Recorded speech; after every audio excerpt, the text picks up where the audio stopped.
get started. My name is Andrea Warren. Thank you for joining the Housing and Community Development Department's virtual community meeting on the Draft Action Plan for Disaster Recovery, the 2024 Derecho and Hurricane Beryl.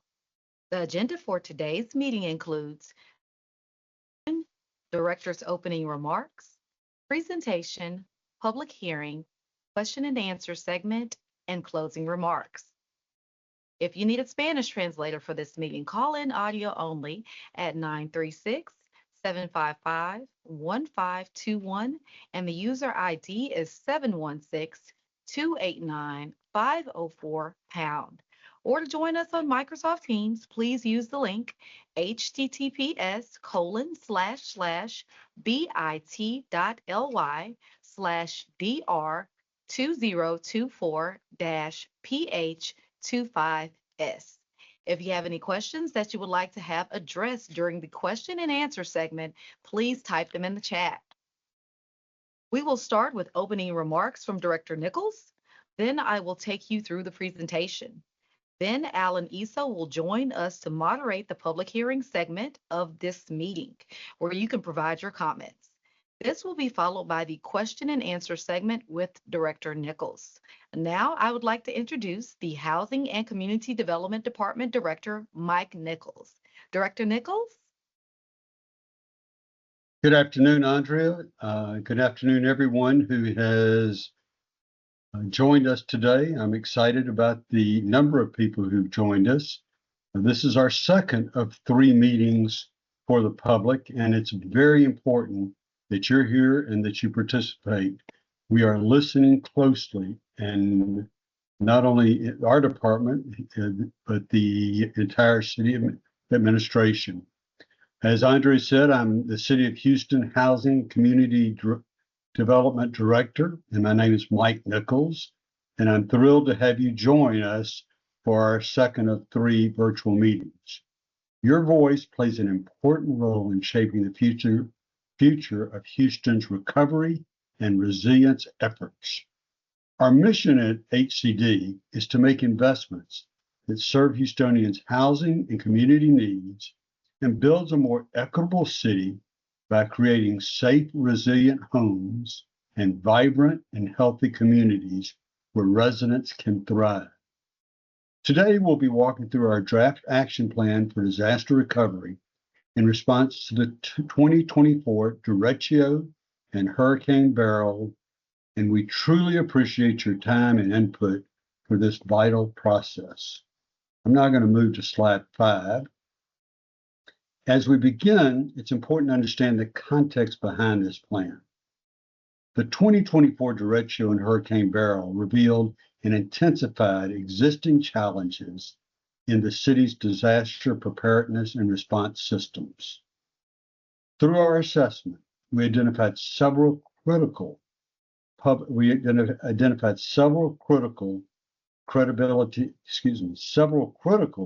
capability gaps, including the need for emergency power generation to support critical public facilities. And let me say that again.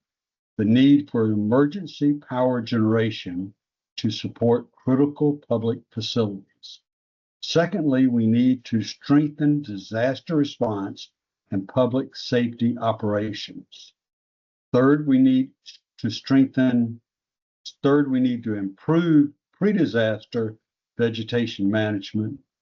And fourth, we need more effective post-disaster debris removal operations. To help address these challenges, Congress made a direct allocation of federal funding to the City of Houston. This approach allows for more efficient and targeted deployment of recovery resources.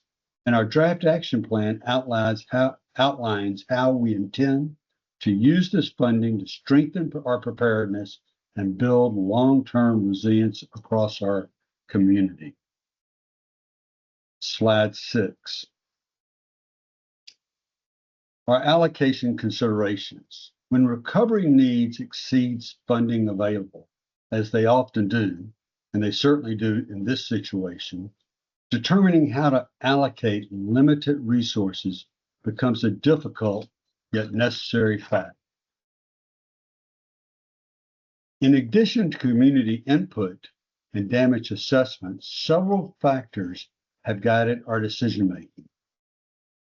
Historically, the city's disaster recovery efforts from 2008 to 2021 have focused heavily on housing. In fact, more than 80% of our previous federal allocations, totaling over $775 million, were dedicated to housing-related programs.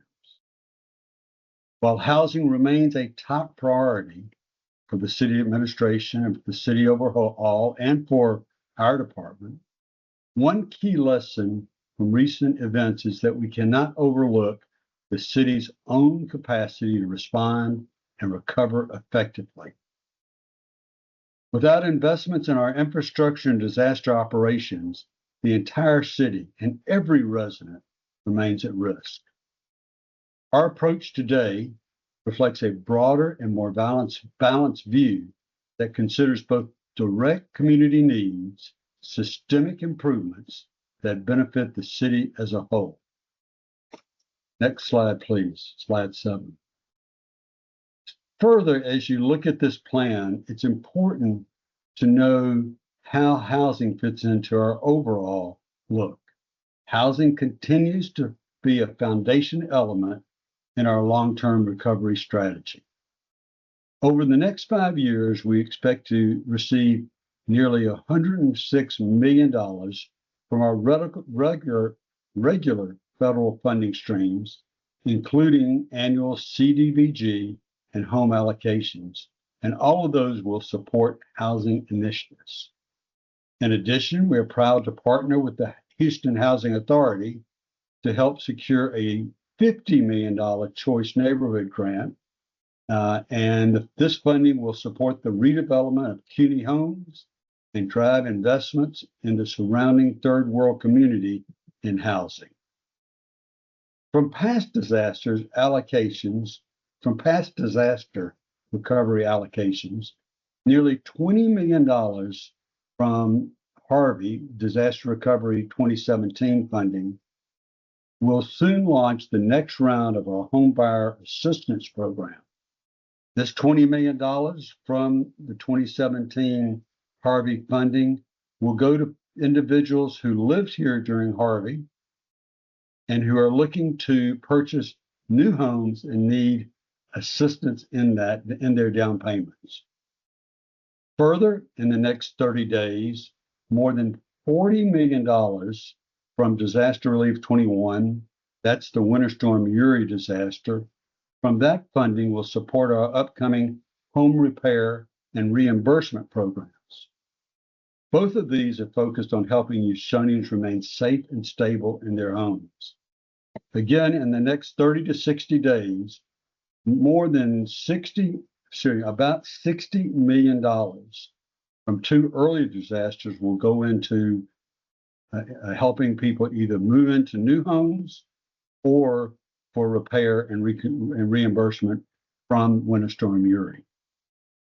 As we move forward, continue identifying strategic opportunities to collaborate and leverage additional funding. Our goal remains the same: to prioritize housing needs while maximizing every dollar for the greatest impact. The City of Houston is taking a strategic approach to disaster recovery while continuing to advance housing recovery and access through these other targeted programs. Mayor Whitmire and city leadership are focused on investments that could address the most widespread impacts from Hurricane Beryl and the Derecho. These include impacts such as power outages, extreme heat, debris removal, and access to critical facilities. Allow me to give you just a few examples of the critical investments that will be made from these $314 million. We're going to have backup power systems for water systems and fire stations.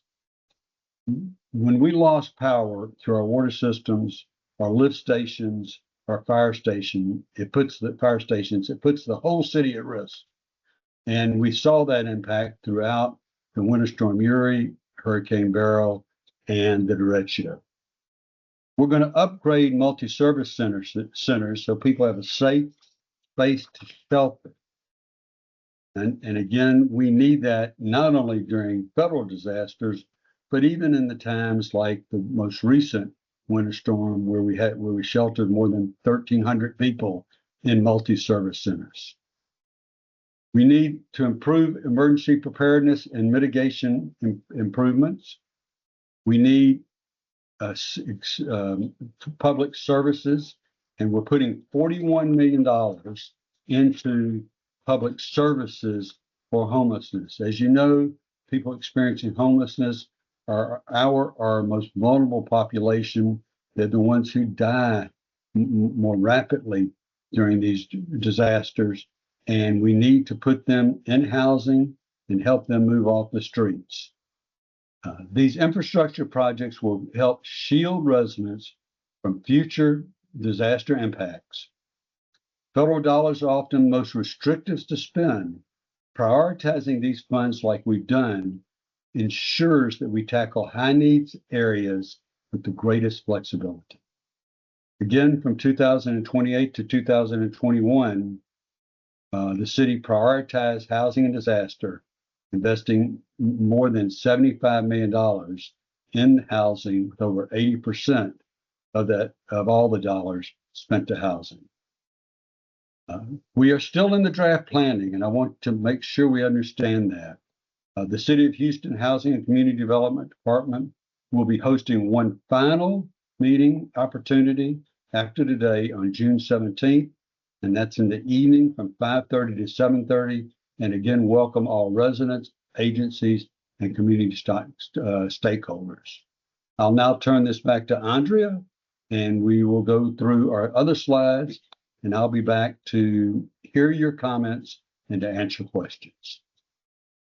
Thank you, Director Nichols. Let's move forward with the presentation.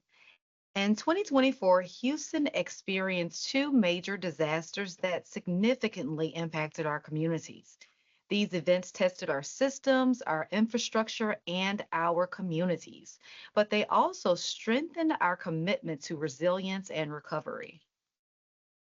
On May 16th and 17th, 2024, a powerful straight-line windstorm, also called the Derecho, struck the city. The storm, which included wind gusts exceeding 100 miles per hour, knocked down power poles, shattered windows and skyscrapers, and left nearly 1 million residents and businesses without power. Nearly 555,000 were still without electricity 24 hours later. Many public services, schools, and businesses experienced temporary closures. Tragically, 8 people's lives were lost. Hurricane Beryl, a Category 1 storm, hit Houston from July the 7th through the 9th, 2025, causing severe flooding and property damage. Hurricane Beryl caused widespread damage to Houston's power infrastructure, leading to over 2.7 million people being without power. The outages impacted hospitals, schools, and businesses, with some residents going without power for more than 12 days in sweltering heat, which led to at least 7 deaths attributed to heat stroke. The storm also toppled transmission lines, uprooted trees, and snapped branches, causing extensive damage to power lines and utility poles. Let's review the disaster declaration process. Both the 2024 Derecho and Hurricane Beryl received a presidential disaster declaration. These maps indicate the areas impacted by the respective disasters and types of assistance available from FEMA. As we look at the images, we can see the devastating impact these storms had on our city. Here are other examples of devastating impact from the Derecho and Hurricane Beryl. In the wake of recent natural disasters like the Derecho and Hurricane Beryl, communities across the region have not only been tested, but the strength of those storms, but also by the scale of the damage. Infrastructure was compromised and essential services were disrupted. Disasters can expose vulnerabilities, but they also create opportunities to transform and become more resilient. Before we talk about allocation, let's review disaster recovery phases. Immediate response focuses on actions to save lives, protect property, and address immediate needs. This includes search and rescue, medical care, providing emergency shelter, food, and water, assessing damage, and restoring critical services. Short-term response begins once the immediate crisis has stabilized. It includes debris removal, temporary housing, and restoring essential community functions. Long-term recovery is more extensive. It involves repairing infrastructure, supporting displaced families, rebuilding homes, and restoring the local economy. Finally, mitigation is an ongoing effort to reduce future risk. This includes strengthening building codes, investing in resilient infrastructure, and helping the communities prepare for future disasters. CDBG-DR funding is provided after a presidentially declared disaster and is appropriated by Congress. It is administered by HUD to support long-term recovery efforts and build resilience in affected communities. On January 16, 2025, HUD announced Community Development Block Grant Disaster Recovery Funding allocations for 2023 and 2024. The city will receive a direct allocation of $314.6 million from HUD to support local disaster recovery and resilience efforts following the 2024 Derecho and Hurricane Beryl. To receive the CDBG DR24 funding allocated to the City of Houston, there are several requirements. Funding must be spent in the most impacted and distressed areas. The entire City of Houston has been deemed a mid by HUD. 70% of all activities must provide benefit to low and moderate income individuals. Activities must address the impact of the disaster, either directly or indirectly.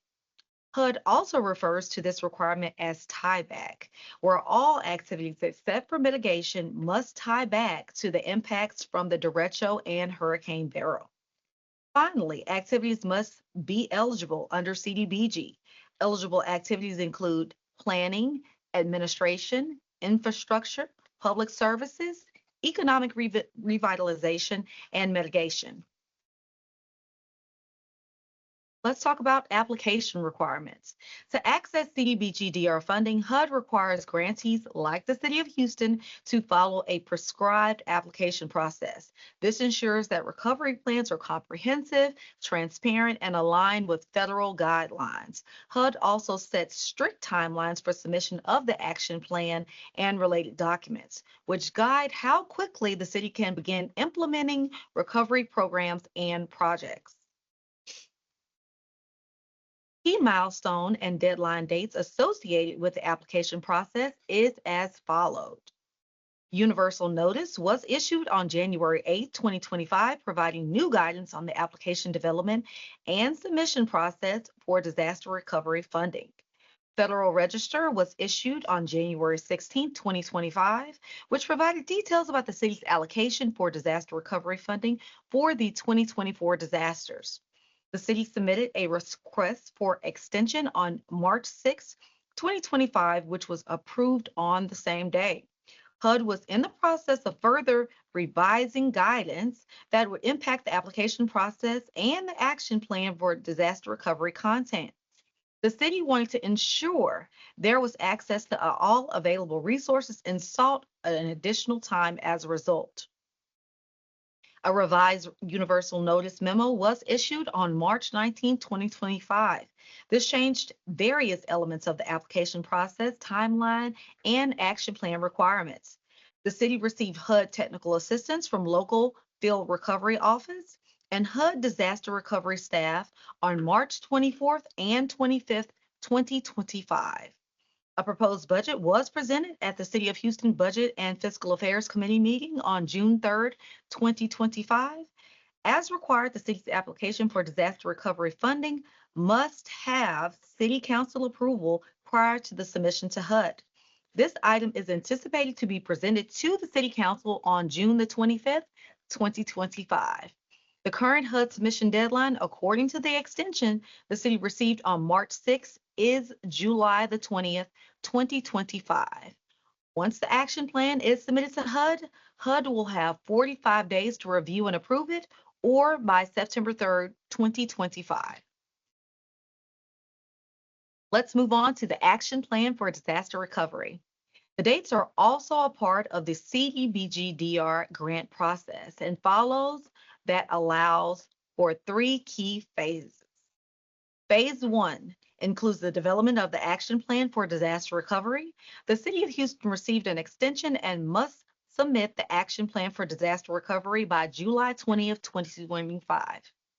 During Phase 2, grantees must submit documentation for certification of financial controls and procurement processes and adequate procedures for grant management within 45 days of submission of the final action plan on July 20th, which would be September 3rd, 2025.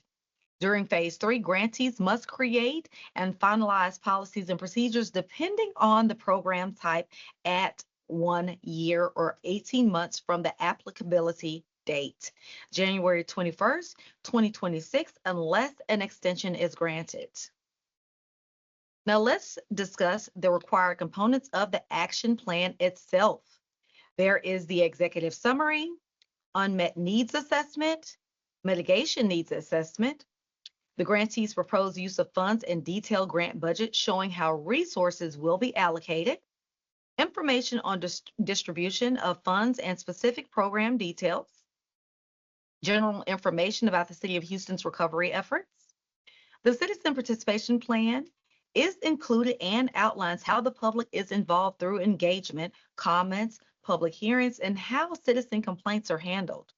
In addition, procedures for modifications to the action plan as needs evolve are all included. Finally, the plan includes requirements for ongoing performance reports to track progress. Okay, and now that we've covered the plan requirements, let's move on to the proposed budget activities.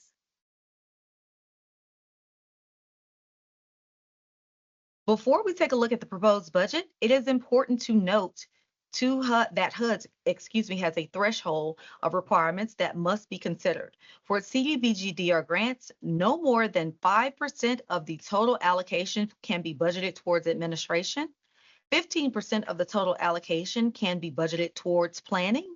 The city has only allocated 0.06% for planning. 15% of the total allocation can be budgeted toward public services, and the city has budgeted more than 15% for public services and will be seeking a waiver from HUD. Let's review the proposed budget. The disaster recovery budget includes the proposed allocation of CDBGR funds totaling just over $314 million, strategically invested across key recovery and resilience priorities. $200,000 is budgeted for planning activities. Costs may include staff time associated with assessing the impacts from these disasters, conducting needs assessments, fulfilling citizen engagement requirements, and developing the action plan for disaster recovery and related documents. $15.7 million is budgeted for administration. Costs may include staff time and overhead related to general management, oversight, coordination, and implementation of the CDBG-DR grant, as well as the costs for administrative services performed under third-party contracts or agreements, such as general legal services, accounting services, and audit services. $151.3 million is budgeted for power generation resilience program. Costs may include engineering, design services, purchase and installation of natural gas generators, related modifications to facility infrastructure, including resilient platform construction, establishing power connection and switching mechanisms, and other site-specific modifications, and activity delivery. $8.8 million is budgeted for FEMA, public assistance, local cost share. Costs may include a local cost share for CDBG-DR eligible FEMA public assistance approved projects and activity delivery. The Emergency Response Public Safety Program is budgeted for $56.5 million. Costs under this program may include the purchase of emergency response and public safety equipment such as ambulances, high water vehicles, and mobile communications equipment and activity delivery. 41 million is budgeted for homeless services programs to support the city's goal to expand outreach, sheltered, streamline housing across for the homeless to move individuals experiencing homelessness into housing with supportive services. 32.8 million is budgeted for the debris repository acquisition and development project. Costs for this project include land acquisition, site preparation, related construction or modifications, security measures, and activity delivery. And lastly, 8.25 million is budgeted for the vegetation management and debris removal program. Costs may include purchasing vegetation management, debris removal equipment, and vehicles, vegetation management, debris removal public services, and activity delivery. Okay, my favorite part of the presentation. Let's discuss public engagement. Your voice helps shape our resilience and recovery efforts. Let's walk through different ways you can participate. The City of Houston is committed to a transparent and inclusive recovery planning process. Our our resident and agency survey is open and we encourage everyone to share their experiences and their insights. To participate in our resident or agency survey, you can scan the QR codes displayed here. If you don't have access to a phone, no problem. The survey is available online at our website at www.houstontx.gov/HCD recovery/public hearing/. We will be holding 2 additional virtual public meetings. Our second meeting will take place today, Thursday, June 12th, 2025, from 3 to 5 p.m. The third meeting will be held on Tuesday, June 17th, 2025, from 5:30 to 7:30 p.m. The meeting details, including on how to join or call in, are available on our website again at houstontx.gov/HCD recovery/public hearing. There will be both English and Spanish meeting options available. Now we'd like to open the floor for your comments. This public hearing segment is your opportunity to share your feedback on today's presentation and to help shape the recovery efforts moving forward. Now I'd like to turn things over to Alan Issa, who will be moderating the public hearing session. He will guide us and help ensure everyone has a chance to be heard. Alan? Great. Thank you, Andrea, for a great presentation. Good afternoon, everyone. My name is Alan Issa, and it is now time to begin the public hearing segment of the agenda. This is your opportunity to provide your public comments to us, and we look forward to hearing from you all. Next slide. Before we begin, I would like to go over some ground rules. First, when you are called to speak, please state your first and last name for the record. Each speaker will have 3 minutes to provide their public comment. There will be a countdown timer on the screen to assist you with the timing. Yielding time to another person will not be allowed. I also want to note that the testimony is recorded and transcribed. Also, please keep in mind that this is not a Q&A session. There will be a Q&A session after this segment, so please keep this session to public comments only. Lastly, summaries with responses will be included as a part of our final action plan submission to HUD. For those of you on Teams who would like to make a public comment, please use the raise hand icon either at the top of your screen or next to your name in the participants section. For those on the phone, I will call on you after the first wave of comments have been made. Finally, I will call the names of the people I see in the order that I see them. Once again, we kindly request that each commentator state their first and last name for the record and provide a public comment on the draft action plan for disaster recovery. Next slide. Now let us begin. First, if you would like to make a public comment, please use the raise your hand icon at this time. Chris Jenkins, first, Mr. Chris Jenkins, if you would like to make a public comment, please enable your mic, unmute yourself, and begin your comment, please. Can you hear me? Yes, sir. Okay, yes. I'm Christopher Jenkins. I'm a native Houstonian and community organizer. And basically, my comment and concern is, previously in the past, growing up throughout the community, our neighbors would get together and, be like, hey, it's getting ready to be storm season. So, we need to get in touch with the city to trim the trees down and, get rid of some vegetation, different things like that. But the way the world is now, everybody doing so much, and it's not collaborative effort on a lot of different levels and different things, especially when we count on leadership that we vote into office to address a lot of issues that we have in our communities. So just by stating the fact that over in the past, 10, 15, 20 years, I guess since HLP has been here, Centerpoint has a lot of control over what goes on with the utility poles and the lines and different things like that. They failed us as long as well as ERCOT, and I mean for a very long time. As it was mentioned earlier about previous storms and natural disasters, they're just now trying to do something about that. And so it just concerns me, how long would it take for these storms to be addressed in a proper way? Because if you think about it, they're talking about resiliency and contingency, and as big of a company they are, and supposed to be leading us and the communities to advancements in technology. Even the maps, the interactive maps that Centerpoint was trying to utilize, they failed us. How do you gain retention when you have tools as such, to help customers, come up with the correct data and information to mitigate the systems, right?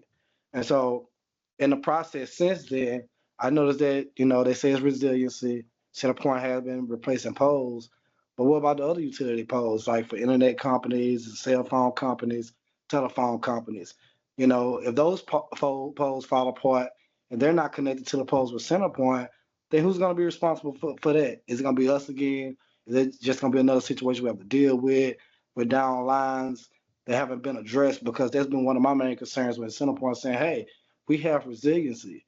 But what about the other utility companies, and who's going to address that? Is the city going to address that? The mayor, the city hall, is Houston, the housing and community development going to address that? Like, how does that look? Because it's like it's a halfway job being done. Really not even halfway, like a partial job that's going to affect the whole community, because your lights might be on, but whether you need to make a phone call or these days, landlines run off the internet as well. So I want to thank you for this time and this space, but it's just something I want everyone to consider, because I have been bringing this up throughout Commissioner Court and City Hall. Great. Thank you very much for your comment. Next up, Katie Stewart Anchondo. If you could please unmute yourself and begin your public comment. Thank you. My name's Katie Stewart Anchondo. I'm on the development team of New Hope Housing. We're a local nonprofit developer of affordable housing and services here in Houston. We've been around for over 30 years. We've been following this draft action plan for some time. And I understand this isn't a Q&A session. We're just registering our comments. So I wanted to read maybe some questions that I hope staff and leadership is taking into an account, especially considering some of the comments I heard earlier in the presentation. So I'm understanding that the allocation draft plan doesn't include a set aside for housing at this time.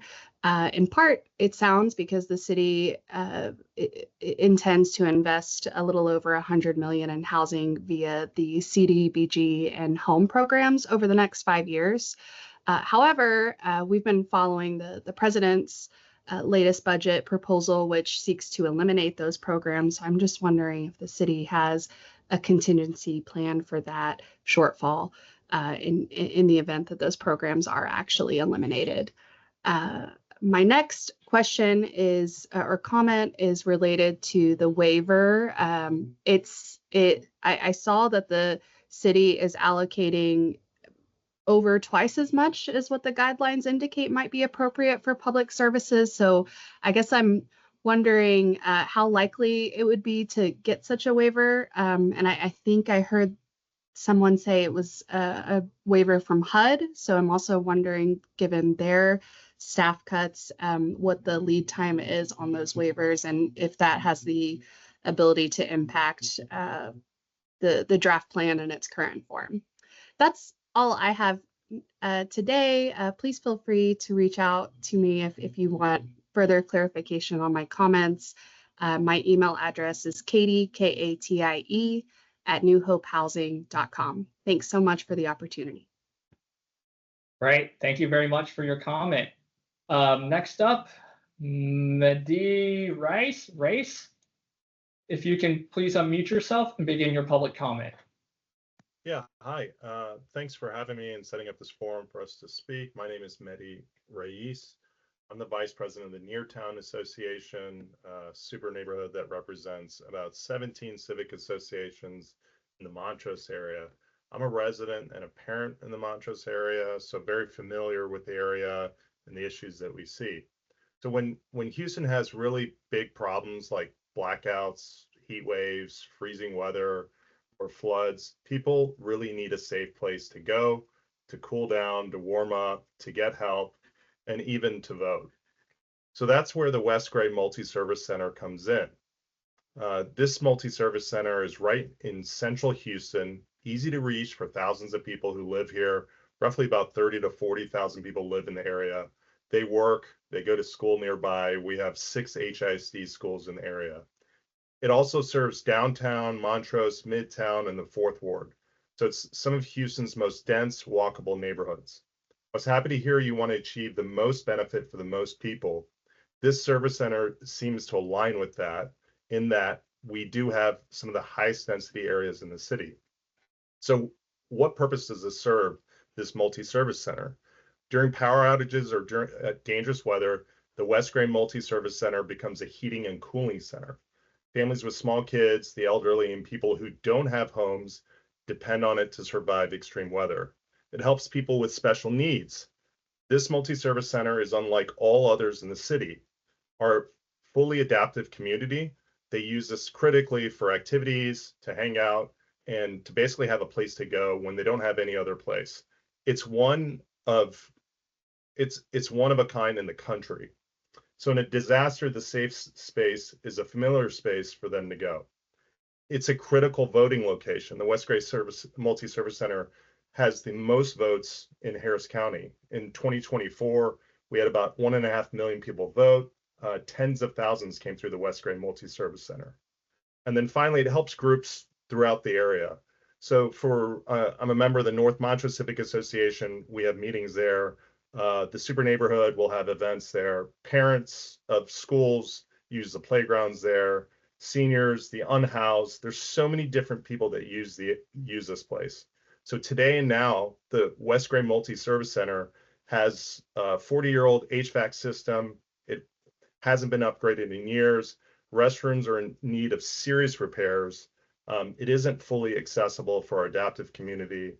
It hasn't been upgraded overall in 40 years. It's really dilapidated. And these funds could critically help those people in need that use this place during times of disaster and regular times. So we really appreciate your consideration for the West Gray Multi-Service Center. And I think my time's up. Right. Thank you very much for your comment. Truly appreciate it. Next up, Deborah, SCROTOP. If you could please unmute yourself and begin your public comment. Hello, can you hear me? Yes, ma'am. Hello, and thank you for having this team thing today for us to voice our opinion. I'm from Sunnyside. My name is Deborah Walker from Sunnyside, and I'm top Ed Fund president. I am also inquiring about the unmet need. I didn't hear anything or see a line item about any housing unmet need. There should be a line item for housing unmet needs on there. Um, I'm gonna vote no on submitting any plan to HUD that does not address unmet needs. Also, our power generation resilience program, um, Sunnyside Multi-Service Center definitely needs a power generator so that they can house people in for the throughout the storm. Now, normally they just let people come in and charge their phones and have for a cool off. And we would like for them to turn the multi-service into a little shelter away from home, because some people do get water in their homes in Sunnyside. It floods a lot in Sunnyside like it did today. Also, emergency response. We were looking for more these big vehicles that can come and get people out their houses, get some of the seniors who cannot get out, who needs help and everything. We would like to have some of those high water vehicles out there and everything, instead of everything going directly to the fire and the police. They just got big raises and everything. So um and then the homeowners need to have create a fortified roof program that covers the entire cost of placing a fortified roof on low to moderate income homeowners' property. Like my property myself, I had a HUD rehab, and my roof is very soft. It's leaking and everything. That the work that they did previously. So we are asking for them to do a more fortified roof on the property on the modern moderate income homeowners. And then we have a lot of them that's have damage from their roof because they had the on the job training people working for the city. So our roofs are already damaged from that. And we would like to get that to be fortified to redo those roofs. Thank you. My time is up. Great. Thank you very much for your comment. Next up, Neil Aquino. If you would like to unmute yourself and please begin your public comment. Okay, Neil, we'll come back to you. We'll move on to the next person. Anita Thornton. If you would like to unmute yourself and begin your comment. Okay, can you hear me? Yes, ma'am. Okay. Thanks for receiving us. My name is Anita Thornton, and I live in Sterling Green in District 3, and I'm a part of the Texas Organizing Project, and we care about the long-term recovery of our community and city. So during the storms, I had a lot of damage, and then my electricity is under underground. So to get it replaced, I had to spend over $4,000 to do that, and then repair the kitchen. It's just a whole lot of other things. But I was just wanting to say that I disagree with the spending layout in the city's action plan, because there's no allocation of funds for those who were directly impacted by losing their home, food, vehicle repairs, or vehicles, which in some cases are still needed. And this plan does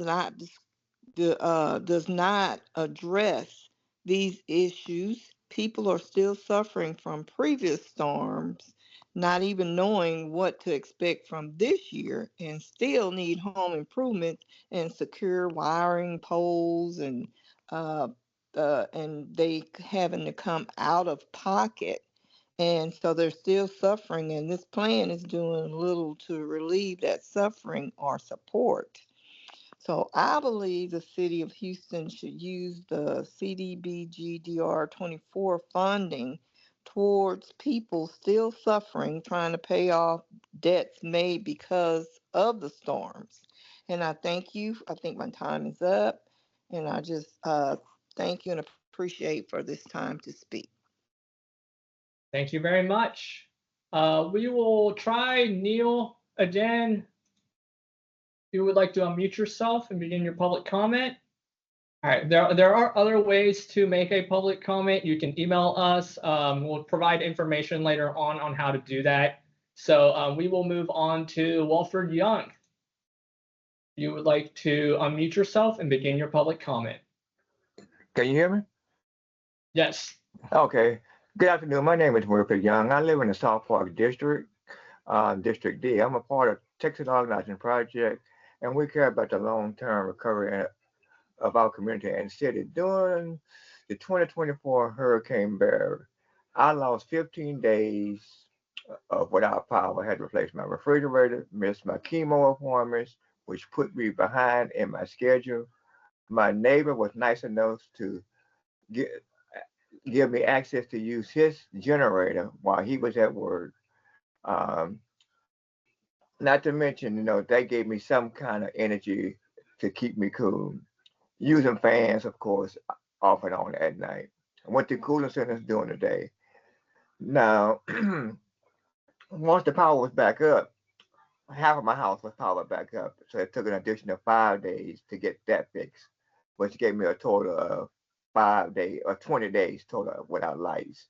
So I'm just asking that that I really think that the city should use this money on the grid, flooding, most definitely flooding. Clean these ditches, dig them out, whatever the case may be.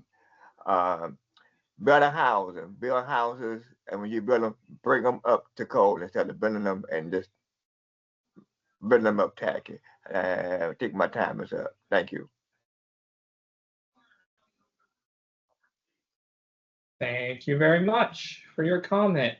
Next on, Emily Ablin. If you would like to unmute yourself and begin your public comment. Hi, good afternoon, everybody. This is Emily Ablin. I am with Brinshaw Development, and I've been in affordable housing and supportive housing for about 20 years of my career. This year it'll be 20 years. So I have quite a bit of experience working with the city of Houston on developing housing, and I'd like to make a couple of remarks on some points that were made in the plan. One is that the city has spent, roughly 80% of its prior DR funds on housing in the past, and that is not a green card for not having to spend money on housing needs in the future or with current DR funds. The reason the city has spent so much disaster relief dollars on housing is because prior administrations have recognized that housing is the greatest need for this city. Housing is the great stabilizer.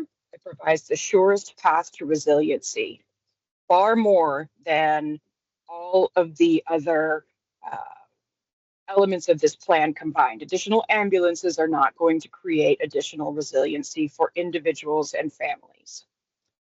Stable, quality housing is the simplest way to ensure resiliency. Infrastructure is important. However, infrastructure does not benefit all citizens equally. For example, if families are living, seniors are living in substandard housing, which is throughout this city, housing that was damaged by Beryl and Harvey that has not been repaired, they are not going to equally receive the benefit of an improved, resilient infrastructure. The folks who will receive that benefit are the middle class and upper classes. It is really critical that the city takes into account the needs of its most vulnerable. And the primary way that it can do that, and the way that it has so wisely done it in the past, is by deploying these dollars toward housing initiatives. Thank you so much. Thank you very much for your comment. We'll move on to Ron Lastimosa. if you would like to unmute yourself and begin your public comment. Hi, good afternoon. My name is Ron Lastimosa. I'm the Vice President of Real Estate Development for New Hope Housing. I want to first acknowledge the time, effort, and coordination that's gone into shaping the proposed funding plan. I understand the challenges involved in prioritizing very limited resources after a disaster and really appreciate the hard work and staff and everyone involved. That being said, I'd like to offer a concern and a recommendation regarding housing. Following the Beryl and Derecho, our community has faced significant loss, not just in infrastructure, but in homes, neighborhoods, and in a sense of security that stable housing provides. And I'll offer that, while the draft funding allocation addressed that no portion has been set aside for housing recovery. Many residents, especially our residents, renters, low-income families, and seniors, are still struggling to find a safe and affordable place to live. Without this sort of focus, families and stay rooted in the communities that they've called home for years. I urge you to sort of reconsider the current plan and allocate some funding to support the rebuilding of affordable housing. Even in just a slight shift can provide much needed relief and help to ensure equitable recovery for all. So thank you for the opportunity to speak and for your continued commitment and helping our community recover. Thanks. All right, thank you very much for your comment. Next up, Lloyd Matzner. If you can unmute yourself and begin your public comment. Thank you. Good afternoon, Director Nichols and staff. My name is Lloyd Matzner, and I serve as the president of the North Montrose Civic Association. Today, I'm speaking for myself, but I'll also be echoing some of the comments made earlier by Betty Reyes, as well as I'm sure many of our members would concur with my remarks. I support the major strategic initiatives to remediate the problems resulting from recent weather disasters, as well as addressing the ongoing need to provide affordable housing for many of our citizens. Today, I wish to encourage the Housing Department to upgrade the city's multi-service centers. In particular, I wish to draw your attention to the needs of the West Gray Multi-Service Center. Located in Montrose, the West Gray Center serves as a major refuge for many seeking shelter from recent storms. Providing backup generators is an important first step in ensuring that the building can operate heating and air conditioning during weather disaster activities. In addition to these actions, I recommend that a portion of the CDBG funds to be used for the renovation and expansion of the West Gray Center. The building and its grounds is a one-of-a-kind facility providing adaptive sports, recreation, education, therapeutic, and quality of life programming for many Houstonians of differing abilities. West Gray also serves as the largest polling location in Houston, serving residents in the Montrose and River Oaks area. Its meeting rooms host numerous citywide as well as community organizations and activities. I'm sure that you're all well aware that the facility is in desperate need of renovation to update its interior and its exterior infrastructure. Its recreational and therapeutic equipment are in severe need of replacement. The building, its meeting rooms, its central area required updated security, improved and modern technology, and effective presentation systems within these rooms. At a recent planning session for an upgraded center, I heard numerous center clients speak about the value and importance the center programs mean to their daily lives. While some funds have been identified for fixing problems with the bathrooms, it's just a drop in the bucket. I hope that you'll give consideration for the opportunity to help make the West Gray Multi-Service Center become a model facility, not only for Houston, but for the state. Thank you very much. Thank you very much for your comment. Next up, Sinachia McQueen. If you would like to unmute yourself and begin your public comment. Sinachia McQueen. Okay, we will come back to you. Next, Mark Grady. If you would like to unmute yourself and begin your public comment. Hello, my name is Mark Grady. I'm the business agent for the International Alliance of Theatrical Stage Employees here in Houston. And I'm here to speak on behalf of the West Gray Community Center also. Our members have been involved with a program that is there called The River, which helps support special needs children and their access to theater and programs of that sort of nature. And we've discovered some problems there, including the security of those. As West Gray is one of the largest warming facilities for the country, or for the city, whenever it comes time for the warming, after the folks have been warmed up and they've been participating there, and then the kids come in for their activities. There's been many instances where they've been exposed to in manners that are very scary for them, and they've been in lockdown and that kind of stuff. And we just want to make sure that there's some consideration into the security that when in any renovations that could happen in that facility, and we'd like to make sure that facility does have some renovations. We do appreciate the efforts to make sure that there's generators and stuff in the facility as that's needed because of the needs for that, but any additional help that could be done for securing the facility would also be great for the community and the children that are there to participate in community events. Great, thank you very much.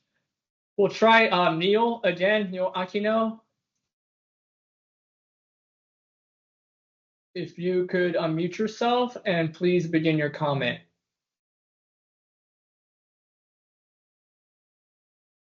Are you able to unmute yourself? Okay, we'll move on to Sinachia McQueen. If you would like to make a comment, please begin. Good evening, everyone. Hello? Yes, can you hear me? Yes. Yes, good evening, everyone. My name is Third Ward District 3, takes the organizing steps, and as a takes the organizing project and outcome, be not in agreement.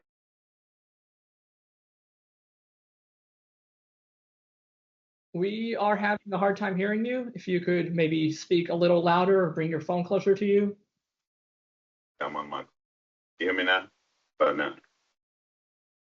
Still having a hard time.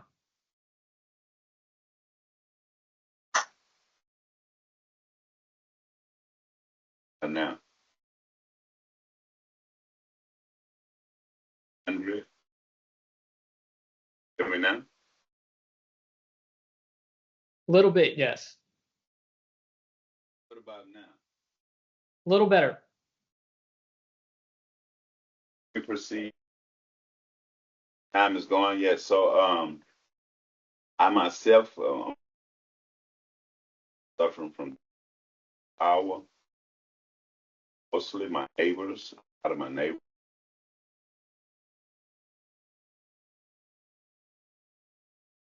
Blocks away from me. Power. See that the current budget not addressed the concern. That's with every disaster relief. Any people suffer, that there's no services, public service that's contributed to the problem, build the community. So it's a community, something that's housing. A lot of people outstate house renters have outstate place after the hurricane disaster. Need housing for those.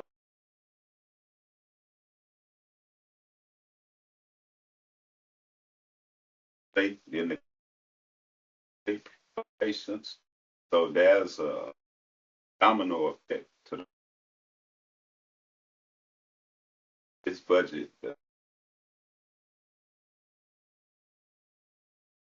Some things to agree. First, so our desires that this go together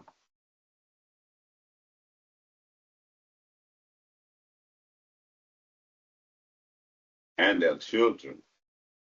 It's not families. That's just what.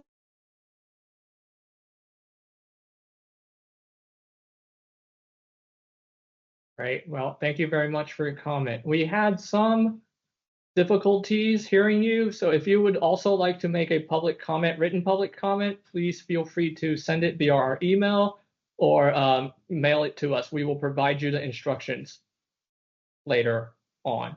Thank you very much for your comment. And we'll go back to Neil once again, one last try. If you would like to unmute yourself right now, please do so.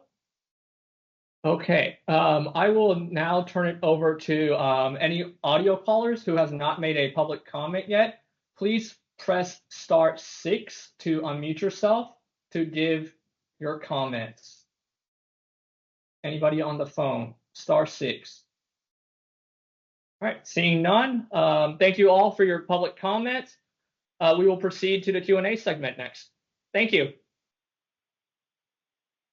Thank you to everyone who shared their comments. We'll now move into the question and answer segment, where we'll address any questions you may have about the action plan details presented today.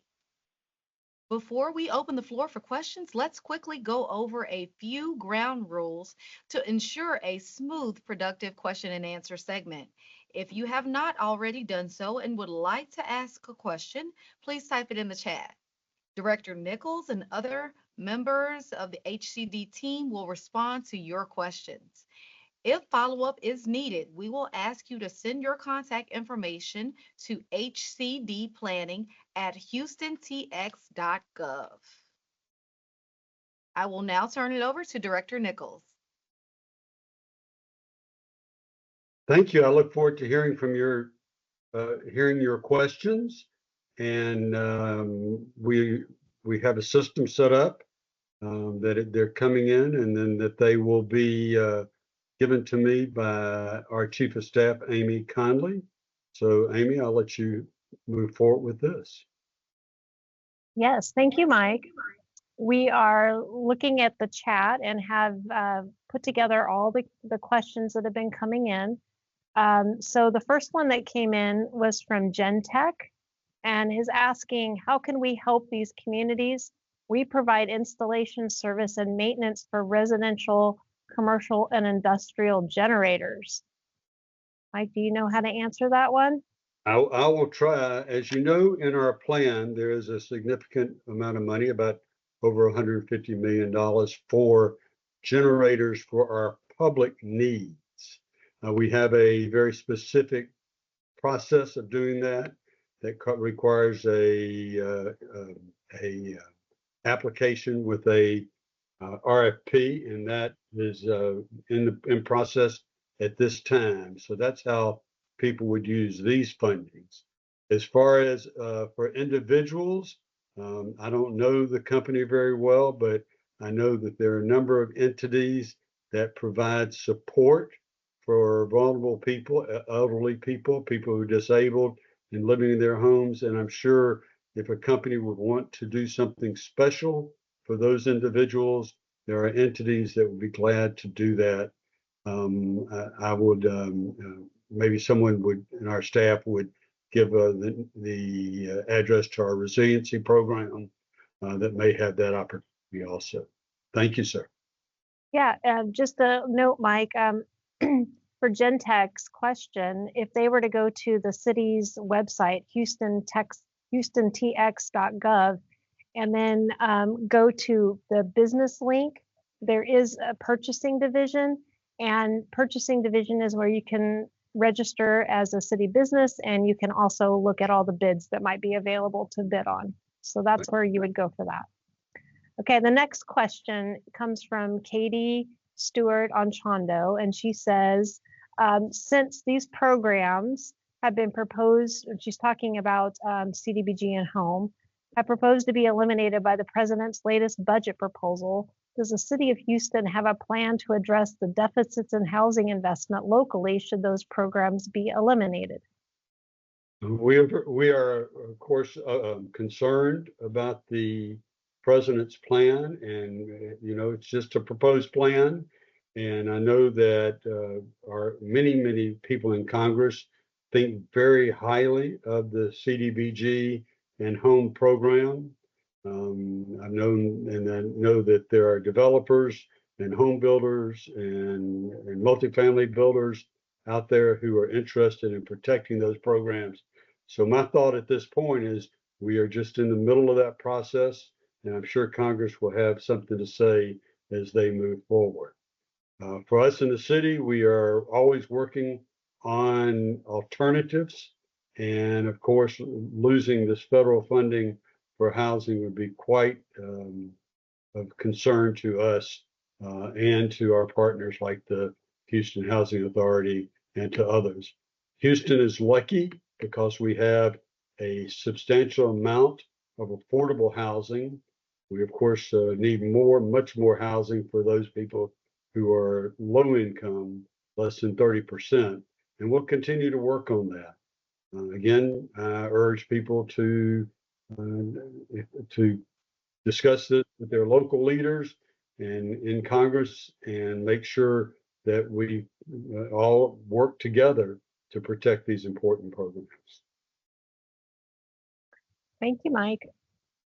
We have another question from Katie who asks, how likely is it that the city of Houston will receive a waiver for allocating more than 15% of its award to public services? We have been in contact with both the local leadership at HUD and the national leadership. And again, nothing's guaranteed, but we feel very good about the programs we've discussed with them. And I feel that looking at what's going on around the country and this particular program, that we will be able to get this waiver. Thank you. Eileen Egan asks, the Planning and Development Department has been working with neighborhoods to develop resiliency plans. Community input in my area included disaster preparedness and recovery.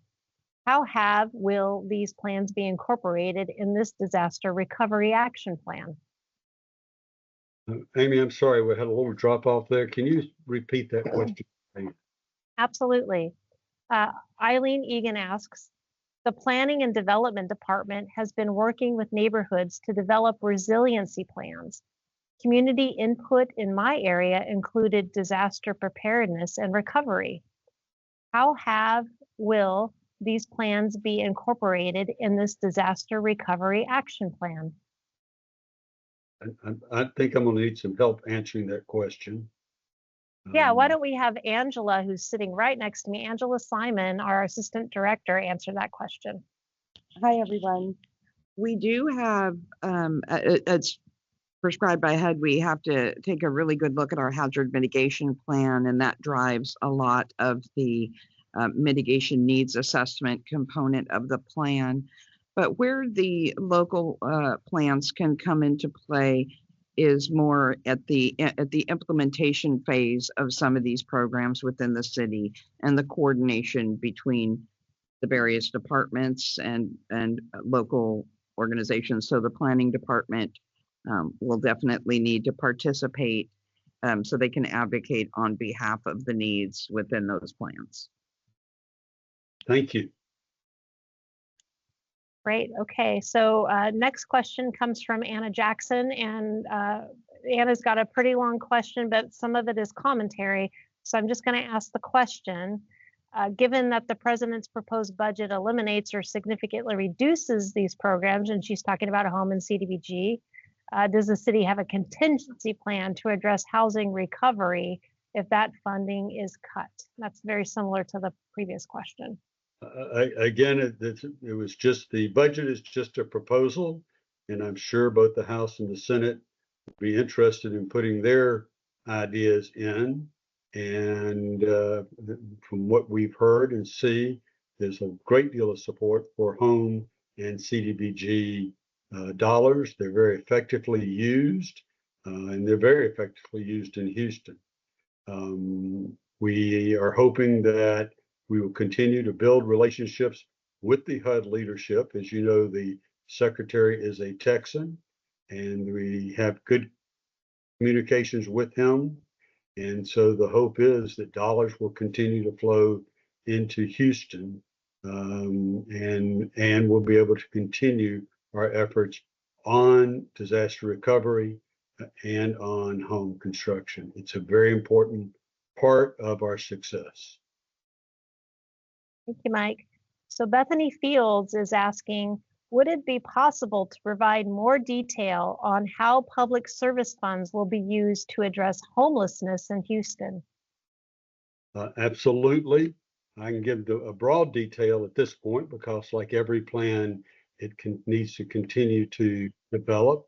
It will be in line with the plan that we've been discussing since Mayor Whitmire came into office, the homeless response plan. And these dollars will be particularly focused on case management, outreach to people who are experiencing homelessness, and shelter. And so overall, we expect these monies to be used well over the next 6 years and to be used effectively and efficiently, and to leverage our local funding that we have for homelessness and our philanthropic funding and our other funding that we have. Again, it's a high priority of the mayor, but these dollars will be focused on case management, outreach, and shelter. Okay, Mike, the next question comes from Daniela Flanagan. She asks, with the planned elimination of FEMA, where does local, city, county, and state, where does local plan to find 50 to 150 million just for mitigation only? I think she's asking about why there's only 50 to 150 million dollars for mitigation in the plan.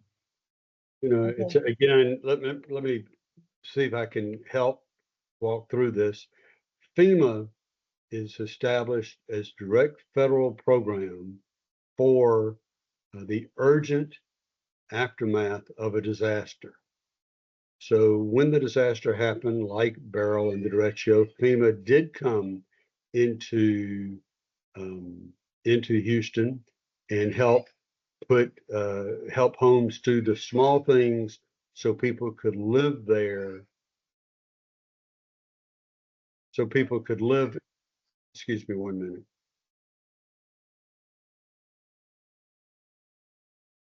Oh, Mike's on mute. Hey, Mike, can you unmute yourself? There you go. They could stay in their homes or be moved to hotels or have their roofs wrapped in a way that water would not flow into their homes. Again, these are issues that FEMA takes care of in an emergency situation. The HUD disaster recovery funds are really for the recovery process. And that's why we're using this for the resiliency, for preparation for mitigation. From what I hear, again, in the budgets discussions, is that these dollars for immediately after the funds will be going directly to states and cities rather than through FEMA. We certainly hope and pray that these dollars will still be around for disasters. And I'm convinced that the American people will continue to demand that disasters be the funding for post aftermath of disasters remains in federal funds. So the next question, Joe and Chris both ask how to obtain a copy of the presentation. So I'm wondering if anybody can answer that. Angela, do you want to answer that for us? Sure. Once we conclude the meetings, we will be providing a copy of the PowerPoint as well as a recording of one of our meetings so that those can be accessed by those, or it can be accessed by those who were unable to attend. And so it usually takes about a week from the time period of the meeting to get that posted, but we'll do it as soon as we can. Great, thank you. Okay, Sanachia McQueen is asking, what is the expected time period for allocation of funds and who is accountable? Would one of our staff people answer about the timetable for allocation? Then I'll come back and answer about accountability. Yeah. Sure. Our present timeline for submission of the action plan for disaster recovery is July 20th.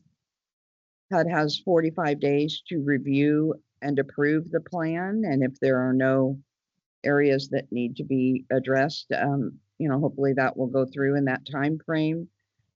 And that's the formal process for the city to begin accessing those funds in terms of planning for programs and implementing programs and making qualified expenditures to seek reimbursement for those expenditures.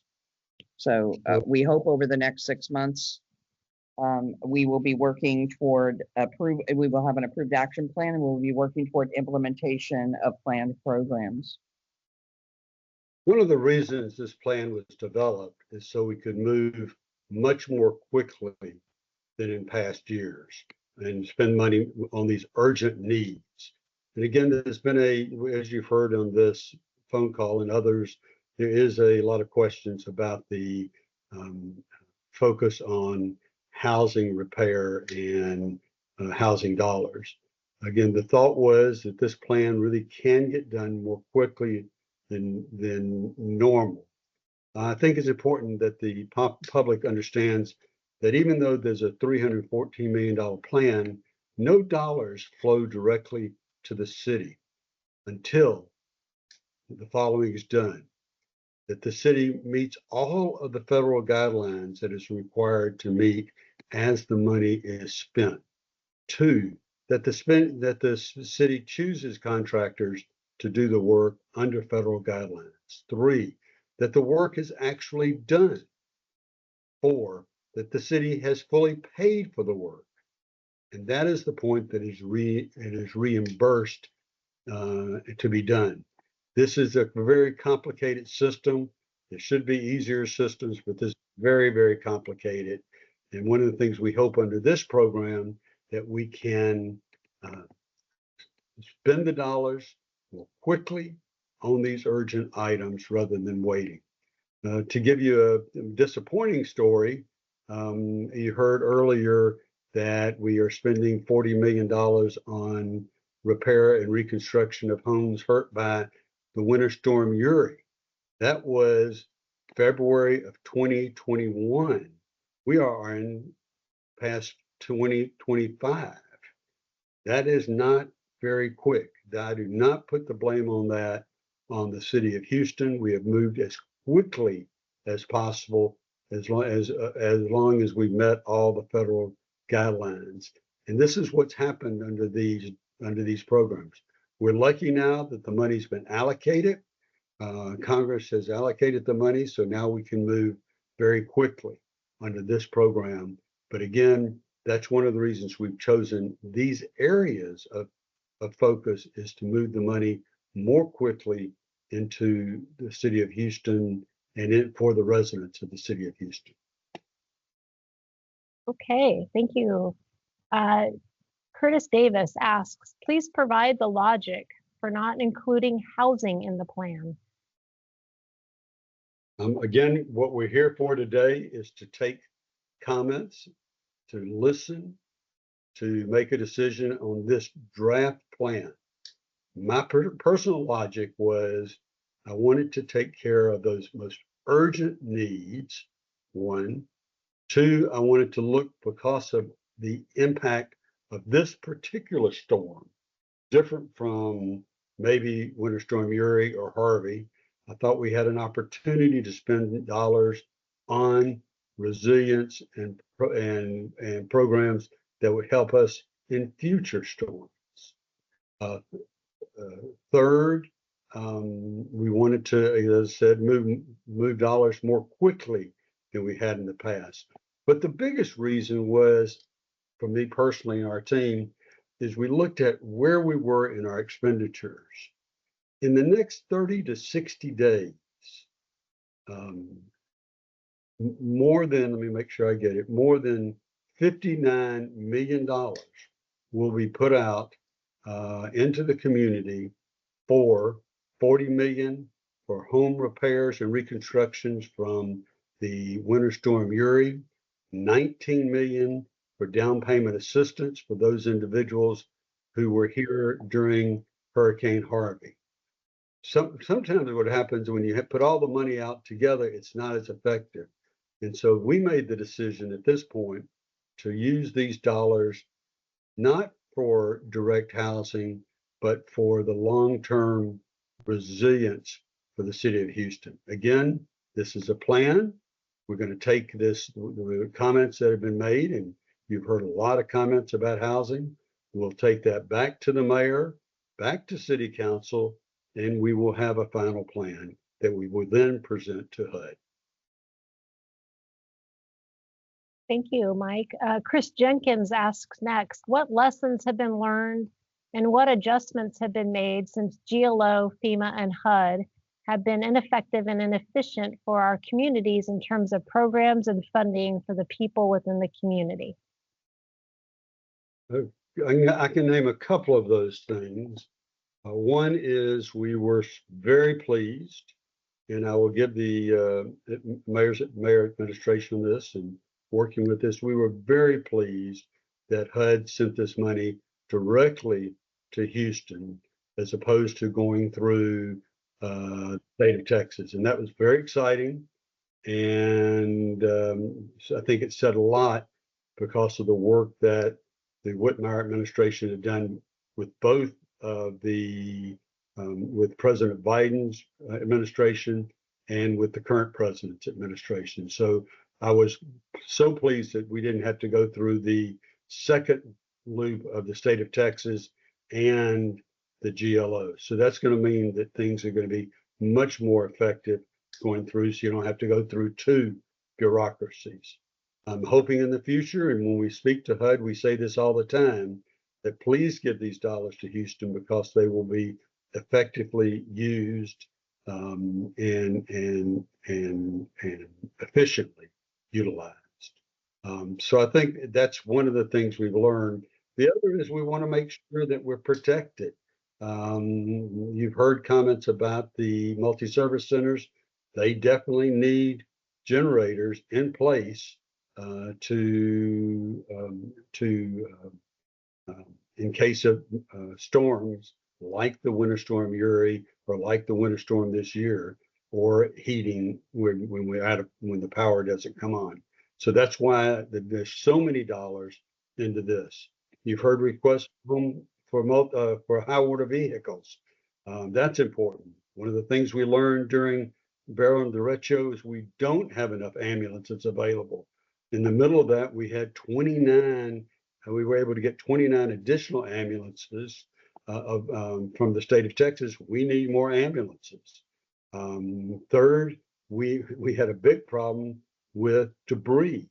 We filled up a lot of trucks with debris, vegetation and debris, and we had nowhere to put that debris. So we want to have facilities that we can bring that debris and have them ready and available to clear our streets quickly for our public so we can get back to work, and more importantly, so people can get to hospitals and shelters and other places.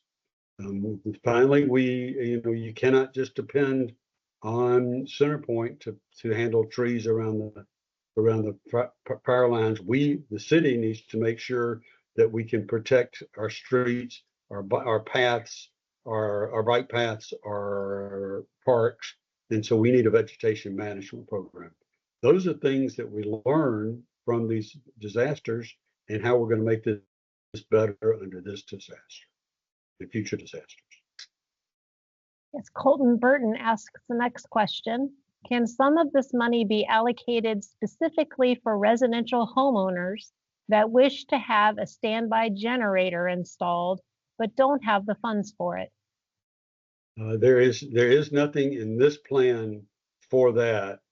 We made the decision to this, and this is limited. $314 million sounds like a lot of money, but we're a huge city with this really incredible needs to protect ourselves and be resilient. So there is no funds for that. It's a wonderful idea, along with other ideas about making our homes more resilient. But they're not dollars for that.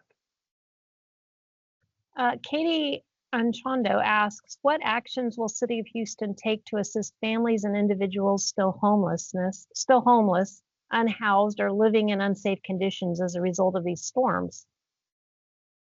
Again, we have a plan in place, and as those of you who know me, I am a huge believer in there's money saved, there's lives saved when people are not having to live on the streets. And Houston's been very, very successful over the years.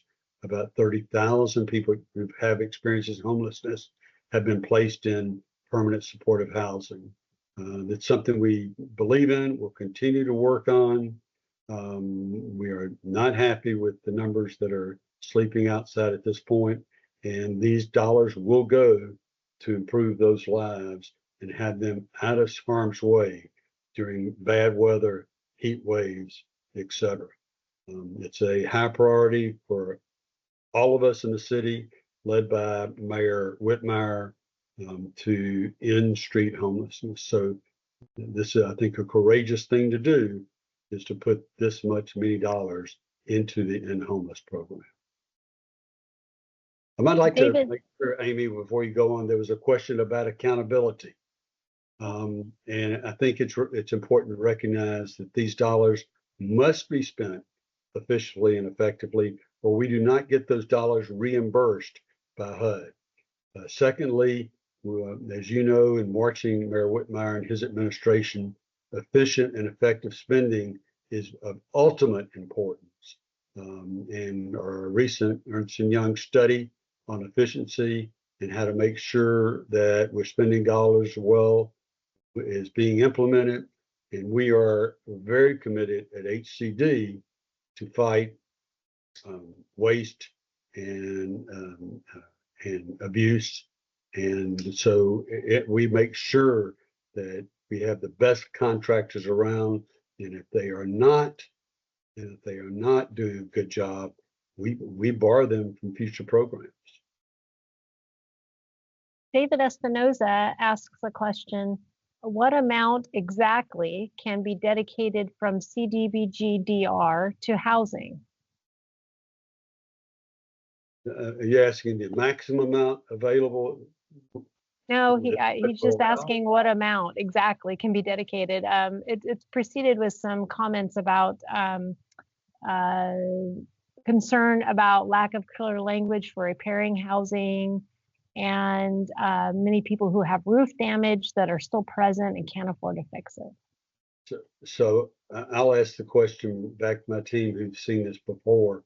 Is there a maximum amount that HUD would allow for housing? I don't know that answer. No, and I'm not sure that that's quite what he's looking for. I think that within the current plan, as you've stated, Mike, there is no budget for housing programs. There's not a set amount that would be carved off. That would be part of this process, as you indicated, and receiving the feedback in conjunction with the mayor and the administration on how we move forward to the final plan. Okay, Mike, are you still on there? Rhonda Nuttall is asking, how can we house those that cannot afford to go into licensed homes? And how can we help small businesses house these individuals? Are you there, Mike? I'm not seeing you pop up. Oh, Mike must have popped off the meeting. I don't know. So Angela Simon, our assistant director, is here. Do you want to try to answer that question, Angela? How can we house those? I don't know if we're speaking about homeless at this point, or and so our homeless response system is the place to start for those who have needs, and for small businesses to house these individuals. We currently don't have any options for that type of programming. Yeah, but we are setting aside in this plan $41 million for the homelessness program. So I just want to reiterate that. The next question comes from Bethany Fields. So she's asking, will the city issue a NOFA to seek partners to provide homelessness services through this plan? The answer to that is yes, absolutely. We will, yeah, you know, as the funds get allocated, the city then goes through a notice of funding availability process to seek its partners for homelessness services. Yeah, so, and I do want to add that, you know, the city under this funding is allowed to designate specific subrecipients as well. So it may be a combination depending on the specific needs of the program and the mayor's homelessness initiative. Great. Well, Tiffany. Amy, I'm back on. I don't know what happened. Wonderful. But, yes. Technology. It's wonderful. Yes. Thank y'all for staying with it. But I just, as we discuss these NOFAs, one of the things that we are very proud of at the housing department and in the city is the transparency of our process on making sure we get the best contractors. And each of these contracts are going through a very transparent public process called a NOFA, and then they are approved by city council. Yes, Tiffany Hogue is asking, just clarifying again, that the round of money is coming straight to Houston, and she wants to make sure that it's not going through the GLO or other state entities. And Tiffany, that is correct. It's coming straight to the city of Houston. But I do want to mention that our relationship with the GLO in the past year is really very good, and we continue to work very well with them on old dollars. And I'm always talking to them all the time about the state money that they received, and should Houston get some amount of that, they received about a significant amount of money also. Tiffany Hogue is also asking a question about process. Are you giving yourself time to substantively respond and amend the action plan when you are asking City Council to vote on the final action plan only days after public comment period closes? The answer is, if required, we will postpone that vote. And that's what we were looking at. But we do feel, again, we have a team of working 24/7 thinking about this all the time. And so I feel like we have adequate amount of time. But if we need more time, it's clear that we will be asked the city and the mayor for more time. Amy or Angela, y'all, if you can add anything to that, very much appreciated. No, I think it's right. I think that when we line up the timeline, we have to present the plan and move through our city process for approval in order to meet the HUD timeline. If it turns out that through the public engagement process that there is a change in direction or something changes within the plan, then we will address that at that point and make timeline adjustments accordingly. Yes, and so the last question that we have submitted is from Wilford Young, and Wilford asks, will those dollars also go to South Park 77033 communities? I don't, the dollars will be spent as appropriately. I do want you to know, sir, that one of the things are under the HUD rules is that we need to focus on low to moderate income areas. I don't know that area particularly, but that's the focus. Also, the focus is on areas that were hurt by the derecho and Hurricane Beryl, and that includes 100% of Houston. Amy or Angela, if y'all have answers to clarify that, that'd be great. The only thing I can say is to add would be as we obtain HUD approval and move toward implementation, there are still further requirements that have to be met in selecting locations, sites, projects, all of this. And so during that phase, that is where that information can come into play in terms of where those dollars will go, what areas. And again, these items will come back to, many of them will come back to City Council, so there will be an opportunity to provide comment through that process. Okay, well, I think we have no more submitted questions in the chat. So that concludes our question and answer period. There's a hand raised. There's one hand. Yeah, there's one hand that's up. I know we're submitting, only questions have to be submitted in the chat, please. Yes, you can submit in the chat. We have included how to submit your comment. The raised hand was for the comment, but if you would like to type, if you are seeking to ask a question, if you would like to type it into the chat, we will hold a moment for you to do so. Otherwise, please see the earlier post on how to make a public comment outside of the public meeting space. Also, remember we have, well, I'll do that at the end. We have one more meeting and one more opportunity for individuals to come forward and to help us build a plan that meets the community's needs. Thank you to everyone who shared their comments. We'll now go ahead and end with some few final announcements. All right. I want to thank Before we conclude, let's review how to submit additional public comments. A public notice was published on May 23rd, 2025. In addition, a draft copy of the Action Plan for Disaster Recovery, the 2024 Derecho and Hurricane Beryl, was posted to the city's disaster recovery website. That's right, at houstontx.gov/HCD recovery/ on that date. The city will be accepting public comments through June 22nd, 2025. These can be submitted by mail, email, or voicemail. Your feedback is essential to shaping our plans. For more information or simply just to stay in touch, I've listed our address, our phone number, and website, which has the option to sign up for email updates. Or please follow and like us on social media platforms that includes Facebook, X, Instagram, YouTube, or LinkedIn. I will now turn it over to Director Nichols for a few final remarks. I want to again thank our staff who do a remarkable job making this work electronically. The reason we wanted to do it virtually is so we could have a significant number of people participate. We are thrilled with the number. We will make that public once we get a count. I'm very happy with the questions. These are obviously a intelligent, articulate, and well-informed group of people.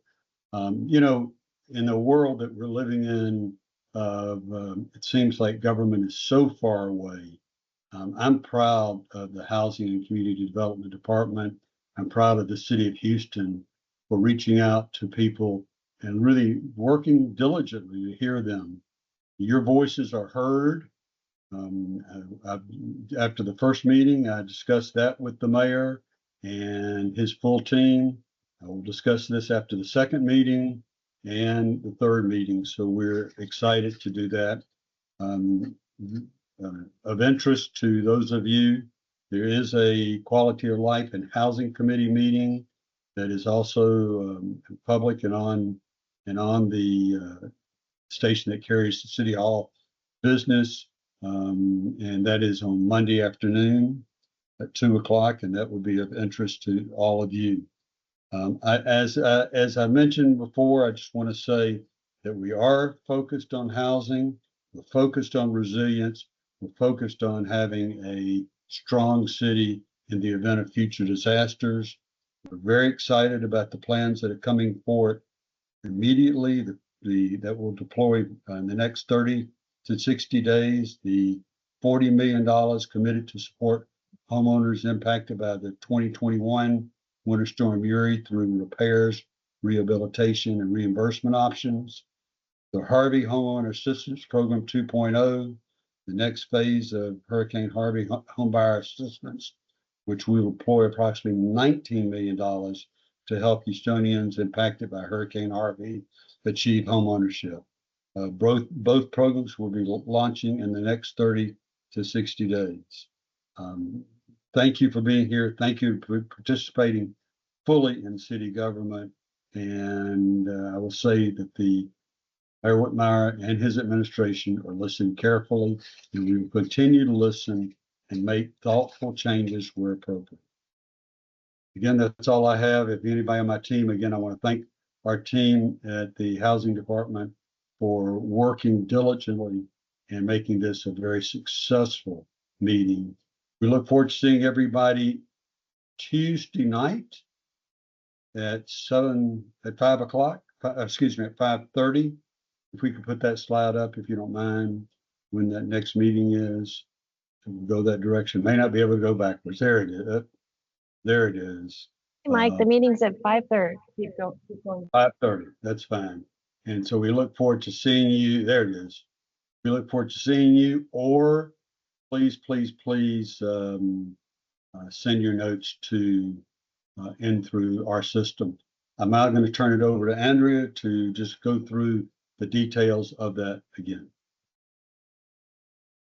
Yes, thank you so much again, Director Nichols. I first want to thank all of my HCD support. I would also like to thank you for being an active participant this evening. It takes a lot to come and share your thoughts, your experiences, on the feedback of the work that we've done, and we most certainly appreciate that. Please get involved in our public engagement. Please get involved by taking our surveys, and most certainly attend our next meeting. That's next Tuesday, June 17th, 2025, from 5:30 p.m. to 7:30 p.m. I also want to encourage you, we will be streaming live on Facebook, on our Facebook page. That's the Housing and Community Development Department. Thank you so much for sharing your evening with us, and see you next time.